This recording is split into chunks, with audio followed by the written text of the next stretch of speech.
इक्षुरस का किया पारणा, आखा तीज महान। जय जय आदिनाथ भगवान, जय जय आदिनाथ भगवान।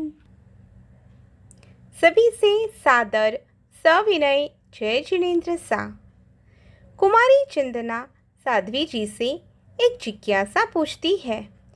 चलिए हम भी उसका समाधान सुने। मध्यम वंदा में साध्वी जी एक जिज्ञासा है, कृपया मुझे बोधित कीजिए। आखा तीज पर इक्षु रस से पारने का जैन धर्म में क्या महत्व है? प्रथम तीर्थंकर प्रभु आदिनाथ अपने संयम जीवन में कर्म निर्जरा हेतु तपस्या कर रहे थे तथा हर रोज पारने के लिए निकलते थे। उनकी अंतराय कहे या श्रावका जी का अज्ञान। उस समय कोचरी में क्या वहराते हैं, कैसे वहराते हैं, क्या सचित है, क्या अचित है, सभी अभिज्ञ थे। इसीलिए कोई हाथी घोड़ा लाए, रत्नथाल कोई बहरावे, कोई कन्या भेंट चढ़ावे, प्रभु देख पाछा फिर जावे, विचरत विचरत महल में आवे, भोजन दोष रहित नहीं पावे, प्रभु लौट बाहर आए, श्रेयांस कहे ओ मुनि राय, इक्षुरस निर्दोष है स्वामी, यही लो कृपा निधान। प्रभु को भी निर्दोष शुद्ध सुपात्र दान की ही खोज थी। प्रभु की अंतराय टूटी। प्रभु के ही सांसारिक पोते राजा श्रेयांस कुमार जी के घर इक्षु रस से प्रभु की गोचरी पूर्ण हुई। राजा जी के घर में उस समय घड़े के घड़े इक्षु रस से भरे हुए थे। उन्होंने ना ही उसे बनवाया था, ना ही उसे किसी निमित्त से बुलाया था, वह सहज में ही उपलब्ध थे।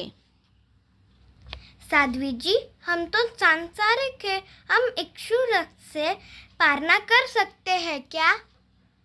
तथा आखा तीज के उपलक्ष्य में प्रभु ने पारना इक्षु रस से किया, तो उसी खुशी में सभी को पिला भी सकते हैं क्या? नहीं नहीं, यह विषय तो आरंभ समारंभ का है। चंदना जी, धर्म परिपाटी से नहीं तत्व से चलता है। उस समय उस काल इक्षुरस सहजता से मिल गया। उसकी जगह यदि कोई दूसरी सूझती वस्तु मिल जाती तो उस वस्तु से भी पारना हो जाता। इक्षु रस लाकर पारना नहीं कराना, क्योंकि यह सहजता से उपलब्ध नहीं होता है। श्रेयांस कुमार जी के घर इक्षु रस सहज रूप में था, ना कि निमित्त से मंगाया था। यहाँ महत्व वस्तु का नहीं, यहाँ महत्व सहज रूप से उपलब्ध होने का है। जैसे प्रभु महावीर स्वामी जी को चंदन बाला जी के हस्ते उड़द के बाकुले सहज रूप में प्राप्त हुए, तो वह अहोदानम हो गया। तपस्या का अर्थ यही है कि रसनेन्द्रिय पर विजय पाना। जितना कम से कम आरंभ समारंभ से हम हमारी क्षुधा को मिटाकर पारना करें, यही उत्तम है। अंतर्गढ़ में हमने पढ़ा और जाना कैसे कैसे भवी आत्माओं ने तपस्या की, कैसे रूखा सूखा पारना किया, रसनेन्द्रिय पर विजय पाई और भवी आत्मा आगम के पन्नों पर सुनहरे अक्षरों में छा गई। प्रभु की तपस्या तो लगभग 13 मास की थी ना? प्रभु जैसे लगातार तपस्या तो हम नहीं कर सकते, इसीलिए तपस्वी आत्माएं इसे 2 वर्ष में पूरी करने का मानस रख वर्षी तप करते हैं। पर चंदना जी, यह भी मत भूलना, तपस्या तो तपस्या ही है, चाहे वह नौकारसी हो या वर्षी तप या कोई और तप। नवकारसी भी हर कोई नहीं कर सकता।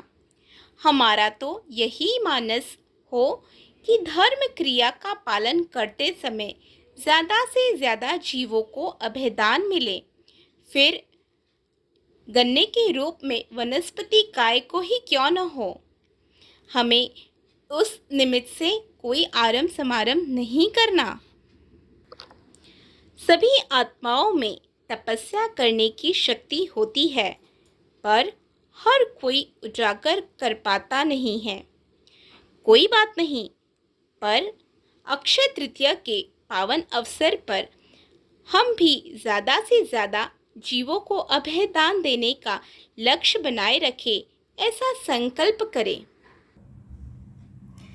सभी को अक्षय तृतीया के पावन पर्व पर बधाई एवं सभी तपस्वियों की दिल से अनुमोदना। कोई त्रुटि हो तो क्षमत खामना सा। जय जिनेंद्र, जय महावीर, जय गुरुदेव।